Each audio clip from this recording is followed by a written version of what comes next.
Hi everyone, my name's Anna, My name's Grace. and this is the Halfway to Broadway podcast. Our first guest is Savannah Lee Birdsong. So we want to start off with like a fun question to ease tension, I guess, break the ice, if you will. So if you can live in any fictional world, which world would you live in? Um, oh my God. Okay. Because I'm a huge fantasy gal. I love, love, love fantasy stuff. And okay, I feel like I definitely have a better answer than this, but I love the Avatar movies. Ooh. I would love to be one of those beautiful, tall, strong blue people. Yes. That's the dream. But also, this isn't a fantasy world, but I'm a huge period piece fan. So I'd love to be a dainty woman in a period piece, but like not Yeah, actually. I don't actually want to go back in time. I want to live like the Downton Abbey dream, yeah, but just I don't yeah, actually want to live there. just like Yeah. kind of dress up and like have the good parts, but not Yeah. like the Cut we out can't all the bad be parts, leave the Yeah, yeah, good. yeah. like we want to have rights but wear cool dresses. Yes, that's Right. how I feel. Like I want to wear a gown every day. Mm, pretty much. So my first question was, did you kind of like grow up with like an artistic or like musical family or like a background with that stuff when you were growing up? Yeah, I grew up here. I'm a native Brooklyn gal. Um, and my whole family like sings. Like I was really encouraged to do this. Like I always say, like I think this was the best outcome for my mom and my family. They always wanted me to perform. I grew up listening to Audra McDonald. I was always like encouraged to do this and supported through it all. Yeah, but no one in my family really I would say like the younger generations, like me and my cousins are starting to pursue this as a living, but like my mom and my grandma, my aunts and stuff, they all do other things. Like my mom's a librarian, but like she can sing. But I think, yeah, I grew up doing theater. I went to a theater high school. I did all the things. Yeah. I go to a theater school, so that's pretty cool.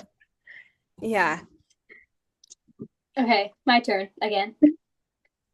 What's been your hardest show to do yet? Oh my God. Okay. I just probably this one, probably Little Shop. I think because I mean, okay, like emotionally, I did Caroline or Change in high school and I played Caroline, and that was really, really tough emotionally. But then again, it's a high school show. It only runs for like a week and you do it and it's done. And vocally, I guess that was hard too. But when you're younger, your vocal cords are just like insane. So I think I actually like didn't even notice how hard it was vocally. I was just like, yeah, whatever. But it would probably kill me now. But it was definitely hard emotionally. But this, I've been I've been in Little Shop for about a year and I was a swing for most of that for 9 months, and then I'm now full time. Literally, like 3 months ago, I started full time, and Crystal is the highest vocal part out of the three of them, and it's so high. It kind of doing the show has taken over my whole life. Like I don't really like go out anymore. Like, I just graduated college. I'm like in New York City in my early 20s. Like I want to go out with my friends. I don't do that. I yeah, like I like watch what I eat because I know certain stuff messes with my vocal cords. Like it's kind of it's a full-time job on top of the full-time job. So definitely this, and I have to do it every day and there's no Yeah. stopping. The train doesn't stop. So yeah. Which you're amazing in it. I've seen it. Thank you. You're Thanks so so much. Thank you. So my next question kind of comes back to like the college stuff, like you said, but since you went to Carnegie Mellon, what was something that you did there that you wouldn't have been able to do anywhere else? God, I wouldn't have been able to do anymore. Carnegie Mellon, one thing I love about their program, and I think this is what makes them so special and so successful, is we take all of our classes with the acting majors, the musical theater majors. We're basically one major. So we do everything together. There's not really a distinction. There's some like, I took vocal lessons and dance classes and the acting majors didn't. But we have all of our acting classes together. We do everything together. My best friend and my roommate was an acting major. And I think it really changed the game for me because like I feel like from the second I stepped foot in there, they weren't like, oh, you do musical theater, which I do musical theater, but they were like, you're an actor who sings. And that like kind of changed the game for me. I think I thought of myself as like wanting to sing when I first went to Carnegie Mellon, but then they were like, no, like the most important thing is storytelling. And I feel like that's something that's really special about that program is they teach you how to act first. Like that's really, they're looking for storytelling first. What's part of like taking care of your voice? Like, what do you? So much. I mean, it really depends on the day. Like I wake up every morning and I like see how I feel and then I kind of like I go from there. So, but after the show, I like to steam. I like to go home and steam my voice. And I'm just spreading the word so people know this. You're not supposed to sing right after you steam. Yeah, Yes. you know that. Okay, good. So I go home and I steam my voice at night, and then I'll usually wake up and steam it in the morning, and I'll go on a walk.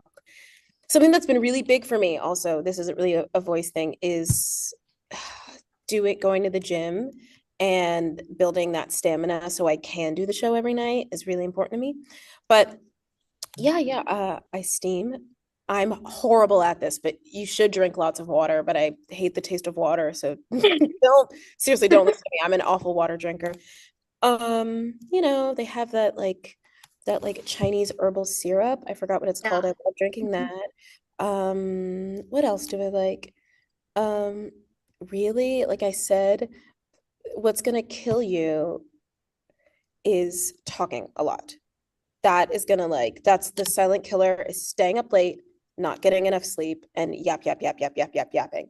That like as long as you get enough sleep, drink enough water, you're fine. But like it's all these outside factors that are gonna mess with that. So yeah, I don't know if I have any other tips. It shouldn't be complicated. It sometimes it gets complicated when your voice is not feeling well and you're taking all these supplements like bromelain. I take bromelain for like the pineapple supplement. It like helps get rid of mucus and inflammation in your vocal cords and all this other stuff like sprays and syrups. Those are emergency things. Those are crutches. Those are things that shouldn't be used every day.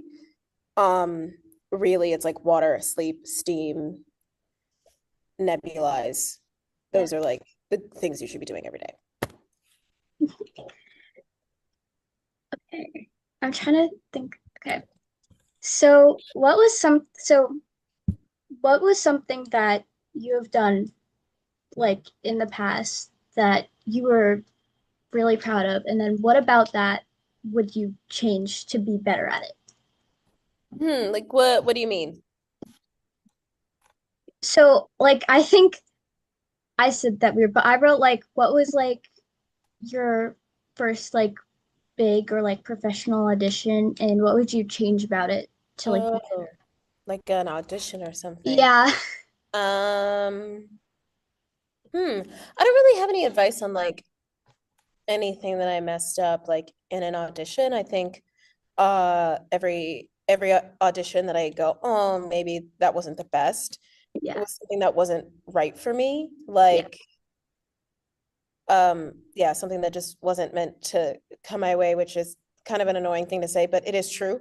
But I have like regrets about like jobs that I've booked and then like things I could have done to be better with that. Like my first big professional job, which was Kinky Boots at PCLO, I think I should have just like walked in and like taken that room by storm. And like I was like 20, I was the youngest person in the cast, I was the female lead. Like it was I was so scared and I was so timid. And looking back, I'd love to say like, oh, Savannah, if you could have just gone in there and really like shaken things up and oh, sorry, I'm like moving the camera, shaking things up and like given your all and like maybe you could have been a little bit better. Maybe you could have made more choices and felt better about your work. But then I look back and I'm like, I think I needed to go through that realization that maybe when I come into a room and I'm the youngest person, maybe I feel a little small and maybe I need to take up more space. Like I don't know, like I feel like every like choice I've made has like led me here and led me to be this person and like taught me a lesson, which is really annoying and cliche, but unfortunately true. Yeah. Do you have like a pre-show routine you do? Like anything weird that you would be like, hmm. Well, I don't do anything weird. So Little Shop, the theater is upstairs. You have to walk upstairs to get to it. So there's actually a theater, like our theater's the upstairs theater. There's a downstairs theater that I'm actually in right now. I don't know if you can see my ring light is set up, but there's like and stuff, but you can't see it. But I'm in another theater downstairs, that is not in use, and we get to use it to warm up and stuff. And every single show, I come in here, I drink my little syrup. I come in here at places, which is something you learn doing professional shows, is that no one does anything, puts on their costumes or does anything until places, which is kind of crazy. But I come up at places and I warm up in here, and I normally do like some lip trills, and then I always have to do the alarm solo in Skid Row. I always have to go alarm to make sure it's there. And sometimes it's there and sometimes it's not. And I work through it, and that's just what I do. And it's a little bit crazy, but hey, I have to do it or else I think the show is going to go badly. So yeah. Makes sense. Yeah. So this is kind of like a little bit like that, not really. But I said, so since you've like done so many roles in the show from like being a swing and also now, what was like the most challenging part, but also what was your favorite part of like being able to do so many different things? Hmm. Yeah, I've done so many roles in Little Shop, like so many. I've had so many like eras here. And um I think my favorite part was I never thought I was a swing, but I proved to myself that I could do it. Swinging is the hardest job like on Broadway. And I always knew I could swing maybe, but I didn't think that I could swing three roles like this that are basically the same role, tight harmonies, like basically like all the same blocking, but just like one number over. Like the fact that I'm horrible at organizing things. I don't write anything down, so I kept everything just like in my brain, and I was like, okay, yeah, I could do this. And it took a couple months, and I made a lot of mistakes, but I did it. And that's the part that I love the most, is proving that I could I could keep all these harmonies in my head, and I could keep all this blocking in my head. So yeah, that was my favorite part. Kind of tying into that, what's been like your favorite character to play? Hmm. I I love getting to do Audrey now. Like that is like, like my that's like what I want to do. Like I just love speaking and getting to like explore that text. Yeah, I never thought that I would play a role like Audrey. I even did like Little Shop in elementary school, and I wanted to be Audrey, and like it wasn't even like this is gonna sound so stupid, but it's like I wasn't even like called back for it. It's those things where like I just like was never viewed as like that type, and now I get to do it, and the fact that they trusted me to do it means like so much to me. Like you have no idea how much it means to me that they trusted this role to me to go on sometimes. Um yeah, I love love doing Audrey. And my favorite out of the three girls to do, like I want to say Crystal because I play her full time now, but it's just so hard vocally. I'm dying. But I liked I liked I liked Crystal, going on for Crystal sometimes because I felt like I was like singing the house down. I liked going on Chiffon because it sat very easily in my range, and like very like it was very middle of my range, very easy, but like I still felt like I was like belting and making beautiful noises.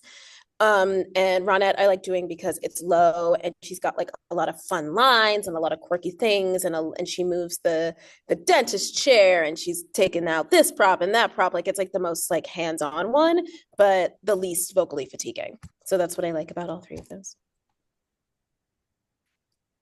Um, okay, so what is the hardest part of your current role physically or mentally? Hmm.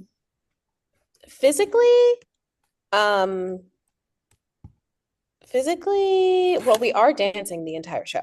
Like it is like step touches. They're not like it's not crazy dancing, but it does feel a little bit like you never ever stop. We're always standing up and sitting down on the stoop really fast. It's just a lot of things you wouldn't expect to catch up with you eventually do, and then you're like, oh, my hip hurts. Um, and like I said, it's just so high. There's one part of the show where I also come down to the little theater. I have like probably like a minute and a half to come down here between the supper time Meek, Shell, and Harriet sequence. And before that, suddenly Seymour, there's a little scene. I come down to the little theater and I do, yeah, no, just to make sure it's there because that part just, it's like at the top of my range. When I first started doing Crystal, I did not think I could mix or belt it. I would head voice it every single time until one day I was so zoned out doing the show that I mixed it and I was like, did I just do that? Like I was so like out of my brain that it kind of just spat out, which is kind of how I literally have to like clear my brain. The choreography goes, and then we go, and I literally clear my head of any thoughts that I'm like even a human being, and I just like splat sound out and hope that it comes out. Sometimes it does, sometimes it doesn't, but I go, it's really high. Yeah, that's yeah, that's it. With you having to know like so many things, have you ever made any like mistakes on stage that you still think about? Yeah. I've made so many mistakes, especially at the beginning of my time here. I would always say, like, okay, sometimes today we're gonna have two-part harmony instead of three. And you know what? That's okay. That's okay. Definitely mixing up harmonies, definitely mixing up where I'm standing on the stage, being in people's way. Sorry, guys. Yeah. I don't know if there's any like if there's a fun, memorable story. They're all kind of like inconsequential. They're all kind of like whatever because you learn to make the mistake and then fix it really fast and just keep going. Let me see if I can think of one. At one time, me and Christine, she's another swing, we were on stage together and we switched places like as the urchins, and no one would know but us that we switched places, but we went back to those places in the middle of a number. And that was funny. No, nothing. I can't think of anything crazy. They're only crazy to us because we're like, you were on net and I was chiffon, and you were on 3 and I was on 5 instead. And that's like funny to us because like we know like that's the biggest mistake ever. But to anyone, it's like, oh, okay. So, what was something that you wish you would have done when you were younger to kind of help your like what you did as you got older with being in I wish I took more dance classes, stay in dance class, stay in. I wish I stretched because I can't touch my toes. That is a true fact. I cannot touch my toes. I'm a working actor in New York City and I cannot touch my toes. That is sad. That is pathetic. Don't be like me. Stay in dance class, stretch, drink water. Yeah. That makes sense.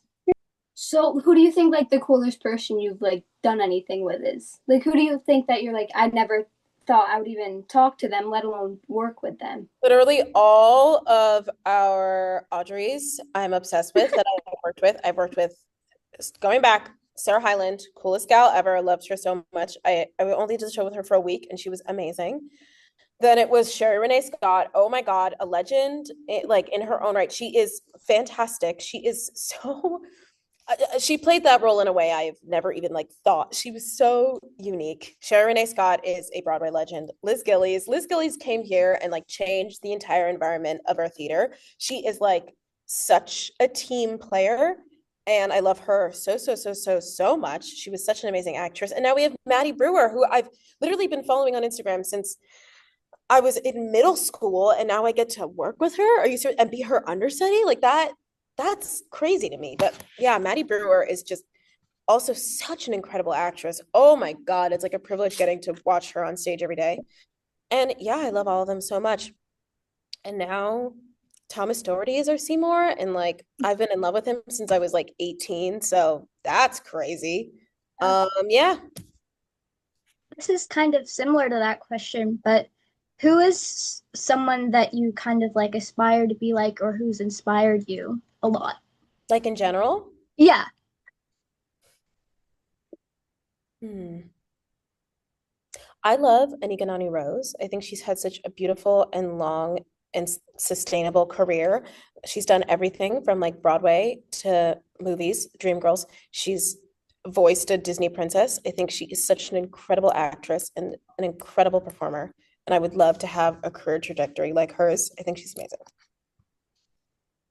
Do you have like a favorite costume you've ever worn? Like if you could wear it every day, you'd be like, yeah. Maybe I did a little night music in college my senior year. Those costumes were incredible. My friend Evan designed them, and he is actually working on Baker's Wife that I'm doing next. So we worked together in college, and now he's doing this show, and I'm so excited to be with him again. But yeah, those costumes were a dream. They were absolutely gorgeous. Okay, so my next question is, what is a goal that you've set recently, and what is something that you've done to help achieve that goal? Goal that I've set recently. Hmm. I really just want to like give my all to everything that I do. I think I was so lucky and so blessed to book this job like 3 months out of college. And it's really easy to get comfortable and it's really easy to say, okay, I did it. I got a job. Great. Okay. It looks like I'm set. But it's like, no, like the work starts here. Like you need to go crazy and throw yourself completely into every audition that you get. So like it's really about doing your research on who you're going in for when you go in for a casting director. See if they've called you in before. What have they called you in for? Like notice patterns and the types of roles that you're getting called in for. All the material that you get, making sure that you know it like the back of your hand, that it feels true to you and that you're doing it justice and that it feels authentic. So yeah. Earlier you said how you're always moving on the stage, dancing, even if it's little steps, dancing is still dancing. So how do you take care of your body with so many shows a week? Take care of my body. What a concept. Um, Very broad. You can say no, no, literally. no, no, no. I'm saying what a concept because it's like I barely take care of my body. Like I said, I try to go to the gym to keep up my stamina. That has made a huge difference. Like I used to want to pass out when we did the opening number, when we did Everybody Better Beware. Yeah, yeah. I remember I would like literally fade in and out of consciousness. Um, but yeah, going to the gym, stretching, which I try to do, drinking lots of water, caffeine, unfortunately, before the show, so I can, dance around and jump around. What was the question? Stuff. What do I do to take care of my body? I don't know. Just making sure, checking in with myself and being kind with myself and calling out when I need to. So yeah. My next question is kind of similar, but what do you do to kind of keep yourself focused and kind of just stay focused while you're on stage or even like before you step on? What do you Stay focused while I'm on stage. My mind wanders all the time. And I do? feel like when you're playing a role in the ensemble or a role like this, your mind is bound to wander, especially in a show that you've been doing for a very, very long time. And it's important, I think, to forgive yourself for that. But my mind wanders constantly. Sometimes I'm like, I don't even remember doing that number, which isn't good. Don't be like me. But um, I don't know, just reminding myself that I love this story. I love telling the story and I love doing it for the people in the theater.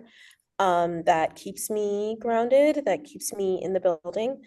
And oh, before we go on stage, the urchins, we do this. You know how the show starts and it's like, oh, we're all seeing that back there. And then there's this part we go, ooh, and all the urchins, right before we go out the door, we go, ooh, and we look each other in the eyes and we go like this. So like check in. It's nice. That's cute. That's so cute. Yeah. Do you have, you kind of already answered this, but do you have like different warm ups you do for each character? Crystal, I definitely do everything that's up there. Like I said, I do alarm. Ronette, And then I didn't really warm up for her. I just kind of did her solo. She does, and all because of that strange little plan over there. And I would do that. Chiffon.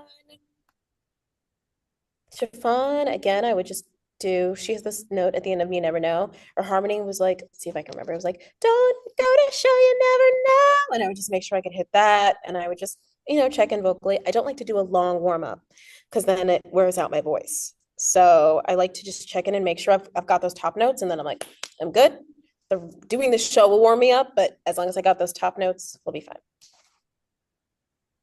So this is kind of not related at all, but um, what kind of made you decide that you wanted to fully pursue your career that was performance based? Like I said, my family always wanted me to do it, and I loved it. I loved it.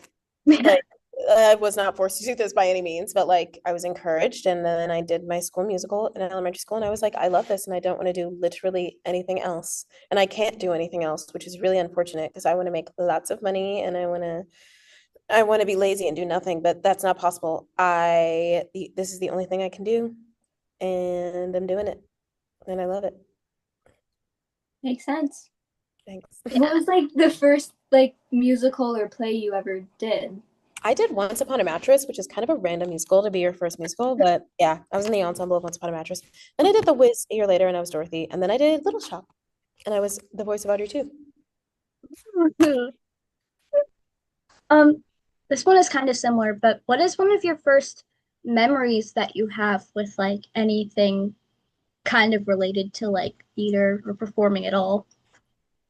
Mm, Probably like when I did The Wiz, this is like the story that I always tell, and it comes up if you like look me up, and it's like it was in my bio for something, but like I did The Wiz, and I remember I had to like run through the theater, like through the auditorium, up the aisle, and then I had to go all the way backstage and then come back on the stage. And I was running, and I turned to my mom and I said, Mom, I love it out there. I love it. And I remember it. And that's like one of my first memories. That is so like adorable. Like I Mm. know I keep saying that, but that's actually like so like what have your past auditions been like? And if you have like a favorite, which I know they're all nerve-wracking, but My favorite audition. So one of my favorite audition experiences was probably um yeah, Baker's Wife. I got a request to come in like 3 days before they were having the auditions, and I came in person, which is kind of rare now. Usually you get a self-tape request and then you get invited to come in person, but I went in person, and it was for ensemble. I just studied Genevieve, and I just had to do all the Genevieve stuff, which is sing Meadowlark and do these three scenes. And it was on a two-show day, and I had to come in that morning and sing Meadowlark and then do two shows after that. And I went in and I sang it, and they were like, that was great. And then I talked with the director, and the director was so cool. And we like it always feels good when it's like the audition is just feels like they're there to support you and like they're listening to you. That always feels great. And yeah, that's how I felt. I loved doing the scene. And my favorite auditions, and it because I'm not in school anymore, I don't get a chance to like do scene work and like act with a partner that often. Um, but it feels like sometimes with auditions, when you get a really good reader, you can sit down and you can act with someone who you've never met before, and you're playing off each other, and you're like, whoa, this is actually really good. And I felt that way with Baker's Wife, and I felt that way with that show that's about to go on Broadway. What is it? Two Strangers Carry a Cake Across New York. I remember I did a callback for that, and the reader for that was just he was fantastic. And I was like, oh, this is great. Like it just feels like, oh, we're two people doing a scene. Who cares about these guys? Like we're having fun. So those are the best audition experiences. My next question kind of comes off of that, but what are you most looking forward to about Baker's Wife? Just new. I've been in with this show for so long, and I'm really excited to like develop new routines and new habits. Like I'm not leaving this show. I'm leaving for like I'm doing a leave of absence, and then I'll be back. But I'm excited to like be in a new environment and like meet new people and have new friends and like go to a different deli on the corner. I don't know. I'm excited to do different things. Piggybacking off of that, how would you describe Baker's Wife? Like the musical? Yeah. It's like Like, how it's very would you personally like? yeah, it's very classic. It's very like classic musical theater book writing, I think. Very earnest, very raw. Um, kind of the I feel like opposite of Little Shop in the way that it's not like there's no like I mean there's some, but there's I feel like every character in Little Shop is larger than life.